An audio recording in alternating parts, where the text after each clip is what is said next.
സുധാകരൻ വിഷയത്തിൽ ഹൈക്കോടതിയിൽ നിന്ന് നിർണായകമായ പല തീരുമാനങ്ങളും എത്തുകയാണ്. സാമ്പത്തിക തട്ടിപ്പ് കേസിൽ കെ സുധാകരൻ കീഴടങ്ങണം എന്നാണ് കോടതി പറയുന്നത്. അറസ്റ്റ് ചെയ്താൽ സുധാകരനെ ജാമ്യത്തിൽ വിടണമെന്ന് ഹൈക്കോടതി പറയുന്നു. അശ്വതി വിവരങ്ങളുമായി ചേരുന്നു. അശ്വതി, എന്തൊക്കെയാണ് ഈ വാർത്തയോട് ബന്ധപ്പെടുത്തുന്ന മറ്റു വിവരങ്ങൾ? ഫിജി, ഏറ്റവും പുതിയതായി ഈ വാർത്തയുമായി ബന്ധപ്പെട്ട് വരുന്നത് കെ സുധാകരൻ കീഴടങ്ങണമെന്ന് തന്നെയാണ്. അറസ്റ്റ് ചെയ്യണം, അതായത് ക്രൈംബ്രാഞ്ചാണ് ഈ കേസ് അന്വേഷിക്കുന്നത്. ക്രൈംബ്രാഞ്ച് സംഘത്തിന് മുന്നിൽ കെ സുധാകരൻ കീഴടങ്ങണമെന്നാണ് പറയുന്നത്. അറസ്റ്റ് ചെയ്ത് കഴിഞ്ഞിട്ടുണ്ടെങ്കിൽ അദ്ദേഹത്തിനെ കോടതിയിൽ ഹാജരാക്കി അവിടെ നിന്ന് പിന്നീട് ജാമ്യത്തിൽ വിടണമെന്നാണ് ഹൈക്കോടതിയുടെ നിലവിലത്തെ ഉത്തരവ്. അതായത് കെ സുധാകരനെതിരെ വ്യക്തമായ തെളിവുകൾ ഉണ്ട് എന്ന് നമ്മളൊക്കെ നേരത്തെ സൂചിപ്പിച്ചതുപോലെ, അതുപോലെ തന്നെ ക്രൈംബ്രാഞ്ച് വൃത്തങ്ങൾ സൂചിപ്പിച്ചത് എല്ലാം ശരിയാണ് എന്ന് പറയേണ്ടി വരുന്ന ഒരു സാഹചര്യമാണ് നിലവിലുള്ളത്. ക്രൈംബ്രാഞ്ചിൻ്റെയും പോലീസിൻ്റെയും സർക്കാരിൻ്റെയും ഒക്കെ തന്നെ വിശദീകരണങ്ങൾ കേട്ടതിന് ശേഷമാണ് കോടതിയുടെ ഭാഗത്തു നിന്ന് ഇത്തരത്തിലുള്ള ഒരു നിലപാട് ഉണ്ടായിരിക്കുന്നത്. അറസ്റ്റ് ചെയ്താൽ അദ്ദേഹത്തെ ജാമ്യത്തിൽ വിടണമെന്നും പറഞ്ഞിട്ടുണ്ട്. എന്നാൽ പോലും കെ സുധാകരൻ ക്രൈംബ്രാഞ്ചിന് മുന്നിൽ ഹാജരാകണം എന്നാണ്, കീഴടങ്ങണം എന്നാണ് വ്യക്തമാക്കിയിരിക്കുന്നത്. 23-ാം തീയതി ഹാജരാകണം, ചോദ്യം ചെയ്യലിന് ഹാജരാകണം സുധാകരൻ എന്നാണ് പറഞ്ഞിരിക്കുന്നത്. 23-ാം തീയതി ചോദ്യം ചെയ്യലിന് ഹാജരായി കഴിഞ്ഞാൽ അന്ന് അറസ്റ്റ് ഉണ്ടാകും. അതിനുശേഷം ജാമ്യത്തിലേക്ക് വിടേണ്ട ഒരു സാഹചര്യം, അതാണോ ഇനി മുന്നിൽ കാണുന്നത്? തീർച്ചയായും അങ്ങനെ തന്നെയാണ് ഈ കോടതി ഉത്തരവിൽ നിന്ന് വ്യക്തമാകുന്നത്. അതായത് അറസ്റ്റ് രേഖപ്പെടുത്തി കഴിഞ്ഞിട്ടുണ്ടെങ്കിൽ തീർച്ചയായും കോടതിക്ക് മുന്നിൽ ഹാജരാക്കുകയാണ് ചെയ്യുന്നത്. അത് കഴിഞ്ഞിട്ടുണ്ടെങ്കിൽ ജാമ്യത്തിൽ വിടണം. ഇങ്ങനെയാണ് കോടതിയുടെ ഉത്തരവ് ഇപ്പോൾ ഉണ്ടായിരിക്കുന്നത്. 23-ാം തീയതി സുധാകരനെ സംബന്ധിച്ച് അത്തരത്തിൽ നോക്കുമ്പോൾ ഒരു ആശ്വാസകരമായ ഒരു നടപടിയാണ് ഇത്. അറസ്റ്റ് ചെയ്ത് റിമാൻഡിലേക്കോ അല്ലെങ്കിൽ പോലീസ് കസ്റ്റഡിയിലേക്കോ മറ്റോ പോകേണ്ട സാഹചര്യം ഉണ്ടാവില്ല. അങ്ങനെ ഉണ്ടാകില്ല, റിമാൻഡിലേക്ക് പോകേണ്ട സാഹചര്യം ഉണ്ടാകില്ല. അറസ്റ്റ് ചെയ്ത് ജാമ്യത്തിൽ വിടണമെന്നാണ്, അറസ്റ്റ് ചെയ്താൽ ജാമ്യത്തിൽ വിടണമെന്നാണ് ഇപ്പോൾ കോടതി പറഞ്ഞിരിക്കുന്നത്. ഈ അറസ്റ്റ് രേഖപ്പെടുത്തണമോ അറസ്റ്റ് ചെയ്യണമോ വേണ്ടയോ എന്ന് തീരുമാനിക്കുന്നത് അന്വേഷണ ഉദ്യോഗസ്ഥരാണ്. ആ രീതിയിലാണ് ഇപ്പോൾ ഈ കേസ് നടക്കുന്നത്. അങ്ങനെ നോക്കുമ്പോൾ സുധാകരന് ഒരു ആശ്വാസമുണ്ട്. എങ്കിൽ പോലും അറസ്റ്റിനുള്ള ഒരു സാധ്യതയുണ്ട് എന്നത് രാഷ്ട്രീയമായി സുധാകരന് വലിയ തിരിച്ചടി ഉണ്ടാക്കുന്ന കാര്യം തന്നെയാണ്. കാരണം തെളിവുകൾ ഒക്കെ വളരെ ശക്തമായി നിൽക്കുന്ന ഒരു സാഹചര്യത്തിലാണ് അറസ്റ്റിലേക്ക് പോകുന്നത്. അപ്പോൾ അത്തരത്തിൽ അറസ്റ്റിലേക്ക് പോകേണ്ട ഒരു സാഹചര്യം നിലനിൽക്കുന്നു എന്നാണ് ഈ കോടതിയുടെ വിധിയിൽ നിന്ന് മനസ്സിലാകുന്നത്. ക്രൈംബ്രാഞ്ചിന് മുന്നിൽ ഹാജരാകാൻ നിർദ്ദേശം നൽകിയിട്ടുണ്ട്. പിന്നീട് സുധാകരൻ്റെ മുൻകൂർ ജാമ്യ ഹർജി ഇപ്പോൾ തീർപ്പാക്കിയിരിക്കുകയാണ്. ഇതാണ് അന്തിമമായിട്ടുള്ള കോടതിയുടെ തീരുമാനം. അതായത് ക്രൈംബ്രാഞ്ചിന് മുന്നിൽ, അതായത് ഇപ്പോൾ നിലവിൽ അന്വേഷിക്കുന്ന അന്വേഷണ ഉദ്യോഗസ്ഥർക്ക് മുന്നിൽ കീഴടങ്ങണം. അതിനുശേഷം അറസ്റ്റ് ചെയ്യണമോ വേണ്ടയോ എന്ന് ക്രൈംബ്രാഞ്ച് ഉദ്യോഗസ്ഥരാണ് തീരുമാനിക്കുന്നത്. അറസ്റ്റ് ചെയ്തിട്ടുണ്ടെങ്കിൽ, അങ്ങനെ ഒരു സാഹചര്യം വരികയാണെങ്കിൽ അദ്ദേഹത്തിന് കോടതിയിൽ ഹാജരാക്കി ജാമ്യത്തിൽ വിടണമെന്നാണ് ഹൈക്കോടതിയുടെ ഉത്തരവ്. നിലവിൽ ഇത് സുധാകരന് ഒരു ആശ്വാസകരമായിട്ടുള്ള വാർത്തയാണ്. എങ്കിൽ കൂടിയും അദ്ദേഹം കൃത്യമായി ക്രൈംബ്രാഞ്ചിന് മുന്നിൽ കീഴടങ്ങണം എന്നുള്ള ഒരു തരത്തിലുള്ള പരാമർശം ഹൈക്കോടതിയുടെ മുന്നിൽ വന്നിരിക്കുന്നത് അദ്ദേഹത്തിനെതിരെ തെളിവുകൾ ഉണ്ട് എന്നതിൻ്റെ സൂചന കൂടിയാണ്. ഫിജി, എന്തുകൊണ്ടാണ് കീഴടങ്ങണം എന്നുള്ളൊരു വാക്ക് കോടതി ഉപയോഗിച്ചതെന്നാണ് മനസ്സിലാവുന്നത്? അശ്വതി, പ്രത്യേകിച്ച് ചോദ്യം ചെയ്യലിന് ഹാജരാവുക, തുടർന്ന് ചോദ്യം ചെയ്യലിന് ഹാജരാകുന്നതാണല്ലോ ഏറ്റവും പ്രധാനം. അതിനുശേഷം അവിടെ വെച്ച് അറസ്റ്റ് ഉണ്ടായാൽ തീർച്ചയായും അതും സംഭവിക്കും. അത് കീഴടങ്ങണം എന്ന തരത്തിലുള്ളൊരു പ്രയോഗം എങ്ങനെയാണ് കോടതിയിൽ നിന്ന് വന്നത്? ഫിജി, ഇത് കൂടുതൽ തെളിവുകൾ അദ്ദേഹത്തിനെതിരെ ശക്തമായിട്ടുണ്ട് എന്നുള്ള ക്രൈംബ്രാഞ്ചിൻ്റെയും മറ്റും വിശദീകരണത്തിൻ്റെ ഭാഗമായിട്ടാണ് ഇത്തരത്തിലുള്ള ഒരു നിലപാട് കോടതിയുടെ ഭാഗത്തു നിന്ന് ഉണ്ടാകുന്നത്. നേരത്തെ തന്നെ ഈ കഴിഞ്ഞ ദിവസങ്ങളിൽ, അതായത് ആദ്യം കത്ത് കൊടുത്തതിന് ശേഷം ഹാജരാകാനുള്ള രണ്ടാമത്തെ കത്ത് കൊടുത്ത ഈ സമയത്ത് മുഴുവൻ ക്രൈംബ്രാഞ്ച് കൃത്യമായി ഈ വിഷയം അന്വേഷിക്കുകയും ഇദ്ദേഹത്തിനെതിരെ തെളിവുകൾ ശേഖരിക്കുകയും ചെയ്തിരുന്നു. അങ്ങനെ നോക്കുമ്പോൾ സുധാകരനെതിരെ നേരത്തെ പറഞ്ഞതുപോലെ സാക്ഷിമൊഴികളൊക്കെ വളരെ സ്ട്രോങ് ആണ്. അതുകൊണ്ട് തന്നെ ഈ സാക്ഷിമൊഴികളുടെയൊക്കെ തന്നെ അടിസ്ഥാനത്തിൽ ഒരു തീരുമാനമെടുക്കാൻ ക്രൈംബ്രാഞ്ചിന് പൂർണ്ണമായിട്ടുള്ള അധികാരമുണ്ട്. ഈ അന്വേഷണ ഉദ്യോഗസ്ഥർ ഈ വിഷയത്തിൽ എടുക്കുന്ന തീരുമാനത്തിൻ്റെ അടിസ്ഥാനത്തിലായിരിക്കും മറ്റു നടപടികൾ ഉണ്ടാവുക. എന്തായാലും ആ സാക്ഷിമൊഴികളും മറ്റ് കാര്യങ്ങളും സ്ട്രോങ് ആയിട്ടുണ്ട് എന്ന് ക്രൈംബ്രാഞ്ച് ആവർത്തിക്കുന്ന ഒരു പശ്ചാത്തലമുണ്ട്. അത് തന്നെയാണ് അവർ കൃത്യമായി ഇപ്പോൾ ഹൈക്കോടതിയിലും പറഞ്ഞിരിക്കുന്നത് എന്നാണ് നമുക്ക് മനസ്സിലാക്കുന്നത്. ഈ സാഹചര്യത്തിൽ അതിൻ്റെ അടിസ്ഥാനത്തിൽ നിന്നായിരിക്കണം അതിൻ്റെ അടിസ്ഥാനത്തിൽ തന്നെയാണ് കോടതിയിൽ നിന്ന് ഇത്തരത്തിലുള്ള ഒരു പരാമർശം ഉണ്ടായിരിക്കുന്നത്. എന്തായാലും അറസ്റ്റ് രേഖപ്പെടുത്തുകയാണെങ്കിൽ അദ്ദേഹത്തിന് ജയിലിലേക്ക് പോകേണ്ട ഒരു അവസ്ഥ ഉണ്ടാകില്ല. അദ്ദേഹത്തിന് ജാമ്യം അനുവദിക്കണമെന്ന് തന്നെയാണ് ഹൈക്കോടതി നിലപാട് എടുത്തിരിക്കുന്നത്. ഫിജി, അശ്വതി, നമുക്കറിയാം ഈ കേസിന്റെ ഒരു പിന്നാമ്പുറത്തേക്ക് നോക്കിയാൽ 10 ലക്ഷം രൂപ സുധാകരൻ കൈപ്പറ്റി എന്ന തരത്തിലുള്ള ആരോപണമായിരുന്നു, ആക്ഷേപമായിരുന്നു നിലനിന്നിരുന്നത്. കേസുമായി ബന്ധപ്പെട്ട് നമുക്ക് അത്തരത്തിലുള്ള വിവരങ്ങൾ എന്തൊക്കെ പ്രേക്ഷകർക്ക് ഇപ്പോൾ നൽകാൻ കഴിയും?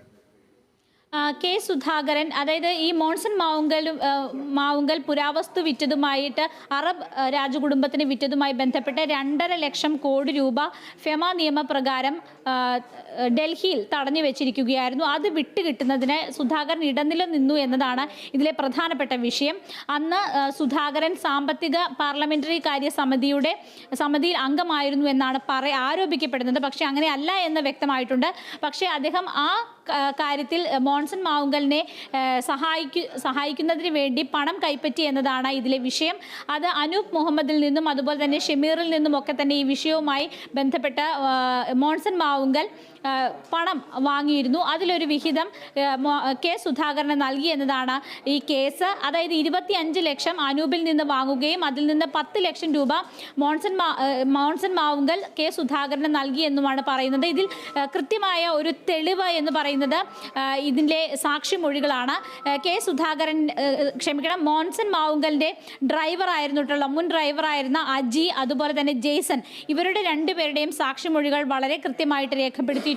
അവർ ആ സാക്ഷിമൊഴികളിൽ ഉറച്ചു നിൽക്കുകയാണ്. ഇതിൽ അജി എന്നയാളാണ് 25 ലക്ഷം മോൺസൺ മാവുങ്കലിൽ നിന്ന് വാങ്ങി, അതായത് അനൂപ് കൊടുത്തിട്ടുള്ള പണം മോൺസണിൽ നിന്ന് വാങ്ങി അതിൽ നിന്ന് 10 ലക്ഷം രൂപ എണ്ണി കവറിലാക്കി, അത് രൂപയായിട്ടാണ്, നോട്ടായിട്ടാണ്, അത് കവറിലാക്കി കെ സുധാകരന് നൽകിയത് എന്നാണ് ഇവരുടെ മൊഴി. അത് സാധൂകരിക്കുന്ന മൊഴിയാണ് ജെയ്സണും നൽകിയിരിക്കുന്നത്. ആ സമയത്ത് താൻ അവിടെ ഉണ്ടായിരുന്നു എന്ന് ജെയ്സൺ പറയുന്നു. അതോടൊപ്പം തന്നെ ഒരേ ലൊക്കേഷനിൽ, അതായത് മോൺസൺ മാവുങ്കലും കെ സുധാകരനും അനൂപ് ഉണ്ടായിരുന്ന സമയത്ത് ഈ മോൺസൺ മാവുങ്കലിൻ്റെ വീട്ടിൽ ഉണ്ടായിരുന്നു എന്നാണ് ഈ ലൊക്കേഷൻ അടക്കമുള്ള ഡിജിറ്റൽ തെളിവുകളും സാധൂകരിക്കുന്നത്. ഇതെല്ലാമാണ് ഈ വിഷയത്തിൽ ഇപ്പോൾ ഏറ്റവും ഒടുവിലായിട്ടുണ്ടായിരിക്കുന്നത്. കഴിഞ്ഞ ദിവസം ക്രൈംബ്രാഞ്ച് ഓഫീസിൽ കെ സുധാകരനെതിരെ അനൂപും അതുപോലെ തന്നെ ഷമീറും അതുപോലെ തന്നെ അജിയും ഈ വിഷയത്തിൽ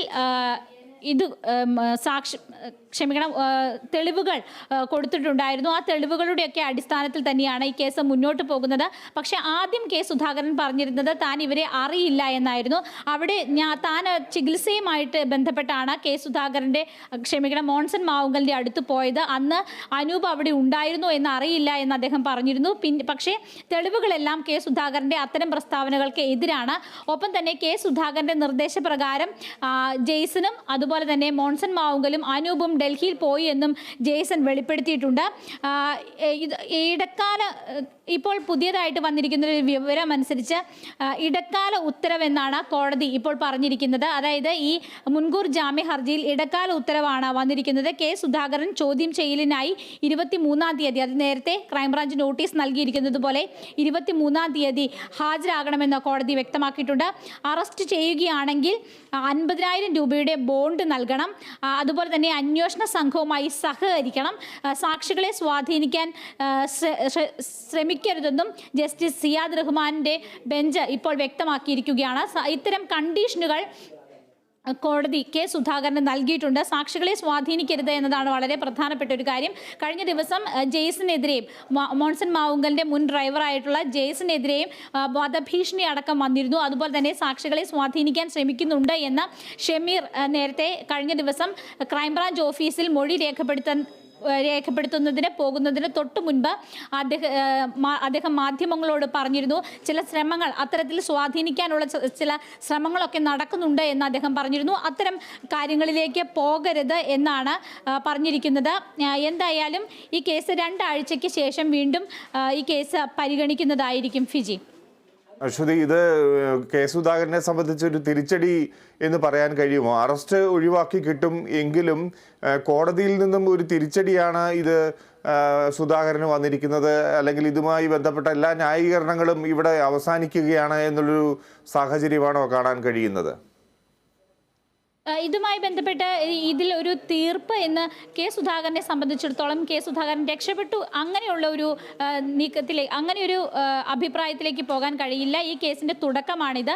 ഇതിൽ മുൻകൂർ ജാമ്യാപേക്ഷയാണ് ഇപ്പോൾ പരിഗണിച്ചിരിക്കുന്നത്. ആ മുൻകൂർ ജാമ്യാപേക്ഷയിൽ തൽക്കാലത്തേക്ക് അറസ്റ്റ് ഉണ്ടായാലും ആ അറസ്റ്റിൽ അദ്ദേഹത്തെ ജയിലിൽ അടയ്ക്കരുത് എന്നൊരു കണ്ടീഷൻ മാത്രമാണ് കോടതി പറയുന്നത്. പക്ഷേ അറസ്റ്റ് ചെയ്യപ്പെടുകയാണെങ്കിൽ ക്രൈംബ്രാഞ്ചിന് മുന്നിൽ ഹാജരാകണമെന്ന് പറയുന്നുണ്ട്. അറസ്റ്റ് ചെയ്യുകയാണെങ്കിൽ 50,000 രൂപയുടെ ബോണ്ട് നൽകണം, അതുപോലെ തന്നെ അന്വേഷണ സംഘവുമായി സഹകരിക്കണമെന്നും പറയുന്നുണ്ട്. ഈ അറസ്റ്റ് ചെയ്യുകയാണെങ്കിൽ അത് രാഷ്ട്രീയമായി വലിയ തിരിച്ചടിയായിരിക്കും. കാരണം കെ സുധാകരനെതിരെ തെളിവുകൾ ശക്തമാകുന്ന സാഹചര്യത്തിലാണ് അറസ്റ്റിലേക്ക് പോകുന്നത്. അത്തരമൊരു സാഹചര്യത്തിൽ അറസ്റ്റ് ചെയ്യപ്പെടുകയാണെങ്കിൽ അത് കെ സുധാകരന് രാഷ്ട്രീയമായി വലിയ ക്ഷീണമുണ്ടാക്കുന്നതാണ്. ഒപ്പം തന്നെ കോൺഗ്രസിന് വലിയ ക്ഷീണമുണ്ടാക്കുന്നതാണ്. കാരണം കെ സുധാകരൻ KPCC പ്രസിഡന്റാണ്. അത്തരത്തിൽ കോൺഗ്രസിനെ മൊത്തത്തിൽ കോൺഗ്രസിന്റെ ഏറ്റവും ഉയർന്ന പദവിയിലിരിക്കുന്ന ആൾക്ക് തന്നെ അറസ്റ്റ് രേഖപ്പെടുത്തി അറസ്റ്റ് വരിക്കേണ്ടി വന്നിട്ടുണ്ടെങ്കിൽ അത് വലിയ രീതിയിലുള്ള രാഷ്ട്രീയമായി വലിയ തിരിച്ചടിക്കുള്ള സാധ്യതയുണ്ട്. അത് തന്നെയാണ് കോടതിയുടെ ഇതിൽ നിന്ന് മനസ്സിലാകുന്നത്. ജയിലിൽ പോയില്ലെങ്കിൽ പോലും അറസ്റ്റ് വരിക്കുകയാണെങ്കിൽ, അറസ്റ്റ് ചെയ്യപ്പെടുകയാണെങ്കിൽ, ഈ പറയുന്ന കണ്ടീഷനുകളൊക്കെ ഉണ്ടെങ്കിൽ പോലും അറസ്റ്റ് ചെയ്യപ്പെടുകയാണെങ്കിൽ അത് എതിർപക്ഷം, അതായത് ഭരണപക്ഷം, അതിനെ CPM അടക്കമുള്ള പാർട്ടികൾ അതിനെ വലിയ രീതിയിൽ രാഷ്ട്രീയ ആയുധമാക്കാനുള്ള സാഹചര്യവുമുണ്ട്. ഫിജി, അശ്വതി, മറ്റൊരു കാര്യം, ഈ പുരാവസ്തു തട്ടിപ്പുമായി ബന്ധപ്പെട്ട് അല്ലെങ്കിൽ മോൻസനും സുധാകരനുമായുള്ള ബന്ധം സംബന്ധിച്ച് ഇരുവരും വളരെ സൗഹാർദ്ദപരമായ രീതിയിലായിരുന്നു പ്രസ്താവനകൾ നടത്തിയത്. സുധാകരനെ തള്ളി പറയുന്നില്ല ഒരു കാര്യത്തിലും. അതുപോലെ തന്നെ മോൻസനെയും രക്ഷിക്കുന്ന രീതിയിലാണ്, അല്ലെങ്കിൽ ചില ഇടപാടുകളൊക്കെ നടത്തിയിട്ടുണ്ട് എന്ന് സുധാകരൻ പറയുന്നു. ഇവരുടെ പ്രസ്താവനകൾ സൂചിപ്പിക്കുന്നത് എന്താണ്?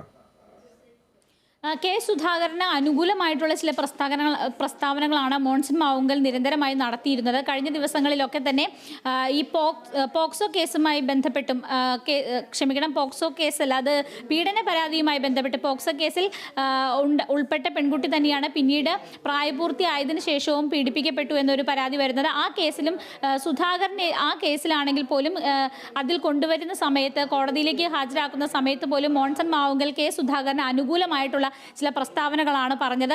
അത്തരത്തിൽ ഒരു സാമ്പത്തിക ഇടപാട് നടന്നിട്ടില്ല എന്ന രീതിയിലാണ് മോൻസൺ മാവുങ്കലിന്റെ ഭാഗത്ത് നിന്ന് കെ സുധാകരനെ സംബന്ധിച്ച പ്രസ്താവനകൾ വരുന്നത്.